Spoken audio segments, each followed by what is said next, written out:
আসসালামু আলাইকুম। জাতীয় বিশ্ববিদ্যালয়ের ডিগ্রি দ্বিতীয় বর্ষের ফর্ম পূরণের নোটিশ তোমরা নিশ্চয়ই পেয়ে গেছো। তোমরা ফর্ম ফিল আপও করে ফেলছো আশা করছি। ইনকোর্স পরীক্ষার কার্যক্রমও একদম শেষ মুহূর্তে, কারণ একবার তো শেষ হয়েছিল, আবার বিশ্ববিদ্যালয় কর্তৃপক্ষ নতুন করে ডেট দিয়েছে। তো যাই হোক, এটা তো তোমাদের কাছে পরিষ্কার যে এই পরীক্ষার কিন্তু খুব বেশি সময় তোমাদের হাতে নাই। পরীক্ষার শেষ মুহূর্তে এসে অবশ্যই পরীক্ষার জন্য জোরসোরে প্রস্তুতি নেওয়া উচিত, যাতে ভালো একটা প্রস্তুতি হয়, এবং ভালো প্রস্তুতি মানে ভালো একটা রেজাল্ট।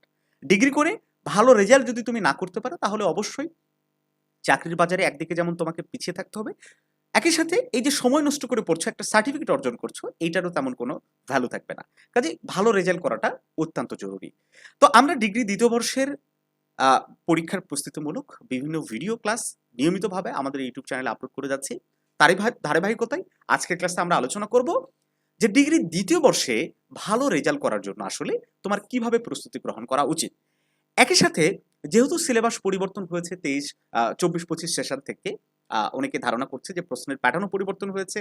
সেই জায়গা থেকে বোর্ড প্রশ্ন থেকে এবার কমন হবে কিনা এইটাও জানা জরুরি।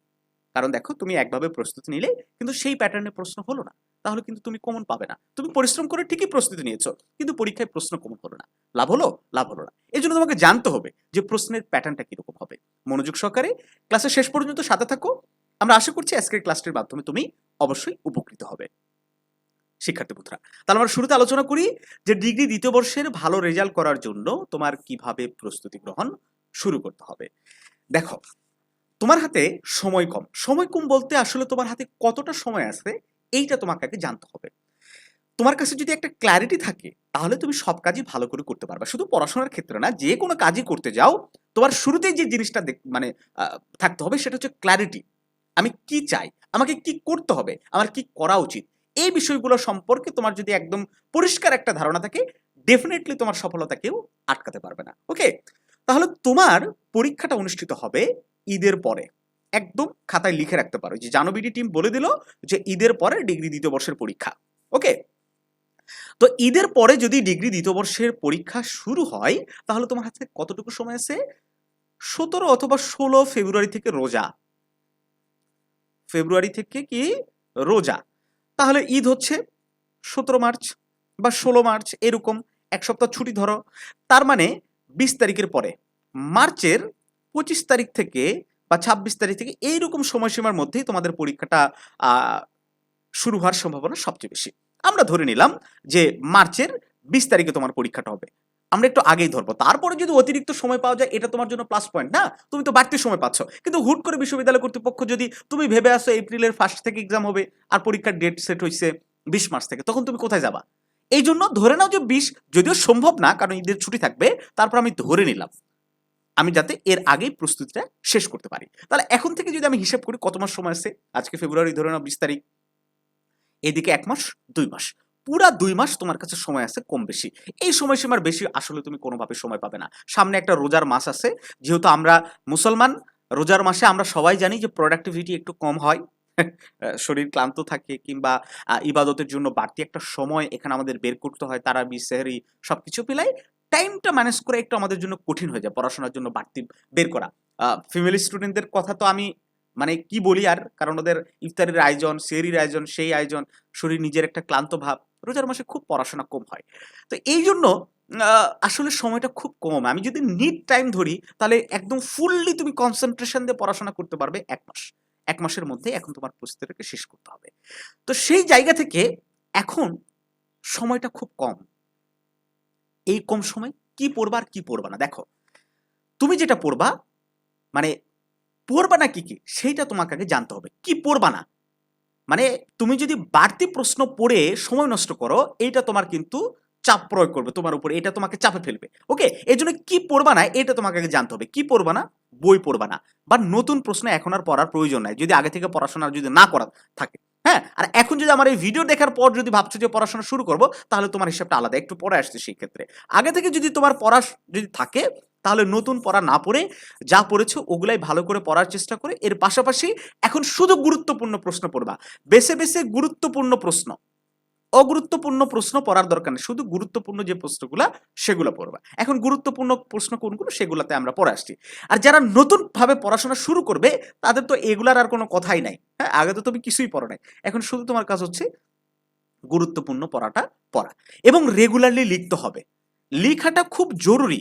লেখালেখির মধ্যে থাকবা, পড়বা লিখবা, এই প্রক্রিয়াটা এখন থেকে তোমাকে স্টার্ট করতে হবে যদি তুমি ভালো রেজাল্ট করতে চাও। তাহলে দেখা যাবে তুমি যদি না লিখো এইদিকে পড়বা ওইদিকে ভুলে যাবা। এখন লিখবাটা কি? তুমি সব প্রশ্ন কি লিখবা না, শুধুমাত্র একটা প্রশ্নের গুরুত্বপূর্ণ পয়েন্টগুলো নোট করবা যাতে পরবর্তীতে খুব দ্রুত তুমি রিভাইজটা শেষ করতে পারো। আমার কথা কি তোমরা বুঝতে পারছো? একটু মনোযোগ দাও, তাহলে বুঝতে পারবা। তাহলে কিভাবে ভালো রেজাল্টের প্রস্তুতি নিবা? ভালো রেজাল্টের জন্য প্রস্তুতি নেওয়ার জন্য এখন থেকে গুরুত্বপূর্ণ প্রশ্নগুলো বাছাই করে পড়ো এবং পড়ার সাথে সাথে একই সাথে লিখো এবং একটা রুটিন মেনটেন করো।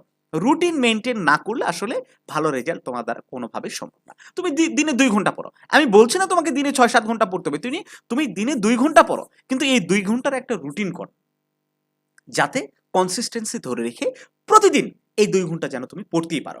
এই 2টা ঘন্টা যেন কোনোভাবে মিস না হয়। 2 ঘন্টার জায়গায় 3 ঘন্টা হতে পারে, এটা হতে পারে। তুমি পড়ো তোমার কাছে যদি সময় থাকে, কিন্তু এই 2 ঘন্টার জায়গায় যেন 1 ঘন্টা 50 মিনিট না হয়ে যায়, এই বিষয়টা কি তোমাকে খেয়াল রাখতে হবে। এখন আসি বোর্ড প্রশ্ন থেকে এবার প্রশ্ন রিপিট হবে কিনা। শিক্ষার্থী বন্ধুরা, একদম 100% বোর্ড প্রশ্ন থেকে কমন হবে, কমন হবেই। এইটা যে যতই বলুক তুমি লিখে রাখো, যদি না কমন হয় তখন এসে আমাকে বলো যে জানো বিডি আপনি মিথ্যা কথা বলছেন, হ্যাঁ বোর্ড প্রশ্ন থেকে রিপিট হয় নাই। আমাদের অভিজ্ঞতা জায়গা থেকে আমরা বলছি বোর্ড প্রশ্ন থেকে অবশ্যই রিপিট হবে যতদিন না পুরাতন সিলেবাস আছে। ঠিক আছে, তোমাদের সিলেবাস কত সালের বলো তো? 2013-14 সেশনের। এই 13-14 সেশনের সিলেবাস যতদিন আছে ততদিন পর্যন্ত বোর্ড প্রশ্ন থেকে ডেফিনেটলি প্রশ্ন কমন হবে, এইটা নিয়ে কোনো সন্দেহের অবকাশ নাই। তবে এখানে একটা বিষয়, 2 থেকে 1টা সাবজেক্ট প্রতি বছর কঠিন হয়, বোর্ড প্রশ্ন থেকে রিপিট হয় না, এটা এবছরও হবে আর এটা নিয়ে দুশ্চিন্তার কোনো কারণও নাই। হ্যাঁ, এটা কোনো বই থেকে ওইভাবে কমন হয় না। যাদের কনসেপ্ট একেবারে ক্লিয়ার, যারা খুব ভালো বই পড়ে তারাই শুধুমাত্র এই 2-1টা সাবজেক্টে 100% অ্যান্সার করে আসতে পারে, নতুবা কেউ পারে না। সো ওই 2-1টা সাবজেক্টের চিন্তা তুমি মাথায় রেখো না, তুমি অ্যাজ ইউজুয়াল ভাবে স্বভাবতভাবে বোর্ড প্রশ্নগুলো সলভ করো, সবগুলো আশা করছি 100% পরীক্ষায় কমন হবে, এটা নিয়ে কোনো সন্দেহের অবকাশ নাই। তো এই জন্য এই যে রুটিন বা বোর্ড প্রশ্ন রেগুলার পড়াশোনা, বোর্ড প্রশ্ন তুমি যদি পড়তে চাও এখানে কিন্তু একদম বোর্ড প্রশ্ন কম নাই, অনেক প্রশ্ন। 2013-14 সেশন থেকে যদি এখন পর্যন্ত সবগুলো যদি বোর্ড প্রশ্ন পড়তে চাও, অনেক প্রশ্ন, এত প্রশ্ন পড়ে আসলে শেষ করাটা খুব কঠিন। এই জন্য করতে পারো ভালো একটা সাজেশন বেছে নিতে পারো। ইউটিউবে অনেকেই সাজেশন দেয়, এখন কে কেমন সাজেশন দেয় আমি জানি না, কারো সাজেশনের কথা আমি বলতে যাব না। তবে আমরা যে সাজেশনটা দেই, ইতিপূর্বে তোমরা ফার্স্ট ইয়ারে যারা নিয়েছো তারা প্রমাণ পেয়েছো আমাদের সাজেশন থেকে কিন্তু 100% প্রশ্ন কমন হয়। আমরা অনার্স, ডিগ্রি, মাস্টার্স সকল বর্ষেরই শুধু সাজেশন নয়, আমরা কিন্তু প্রাইভেট ব্যাচ পরিচালনা করি। তো সেই অভিজ্ঞতার জায়গা থেকে আমরা সাজেশন দেই, আমাদের সাজেশন থেকে কমন হয়, এটা পরীক্ষিত, এইটুকু জাস্ট বলতে পারি। এবং আমাদের এই যে রুটিন মাফিক পড়াশোনার যে কথাটা বলছি, এই রুটিন মাফিক পড়াশোনার জন্য আমাদের এক্সাম ব্যাচে তোমরা যুক্ত হতে পারো, এক্সাম ব্যাচে যুক্ত হতে পারো, যেখানে রুটিন মাফিক এই সাজেশনগুলো তোমরা পাবা এবং রুটিন মাফিক একটা পড়াশোনার ব্যবস্থা থাকবে, মাঝে মাঝে লাইভ ক্লাসও থাকবে। তো সবকিছু মিলাইয়া আমরা এই এক্সাম ব্যাচের ফি মাত্র 700 টাকা রেখেছি। ধরে নাও এইটা তোমার ওয়েস্ট, টাকাটা নষ্ট করেছো, এইটা মনে করে হলেও একবার জানবিডি পরিবারে যুক্ত হও, আমাদের হোয়াটসঅ্যাপ প্রাইভেট গ্রুপে যুক্ত হয়ে আমাদের ইনস্ট্রাকশন, আমাদের সাজেশন মতো, আমাদের গাইডলাইন মতো, আমাদের রুটিন মতো পড়াশোনা করো, দেখো তোমার ইমপ্রুভ কতটা হয়, পরীক্ষার হলে প্রমাণ পাবে। তো শিক্ষার্থী বন্ধুরা, তোমরা যারা ইন্টারেস্টেড, যারা একটু ভালো রেজাল্ট আসলেই করতে চাও, তারা অবশ্যই স্ক্রিনে দেওয়া হোয়াটসঅ্যাপ নাম্বারে যোগাযোগ করে এই বিষয়ে আরো বিস্তারিত জেনে ভর্তি হয়ে যাবা। তো দেখা হচ্ছে নতুন কোনো ক্লাসে। আমরা রেগুলার কিন্তু ডিগ্রি 2য় বর্ষের প্রস্তুতিমূলক ভিডিওগুলো আপলোড করে যাচ্ছি, সাজেশন নিয়েও আমরা ভিডিও দিব। চ্যানেলটা কিন্তু সাবস্ক্রাইব করতে হবে। তো ভালো থাকো সবাই, হ্যাঁ।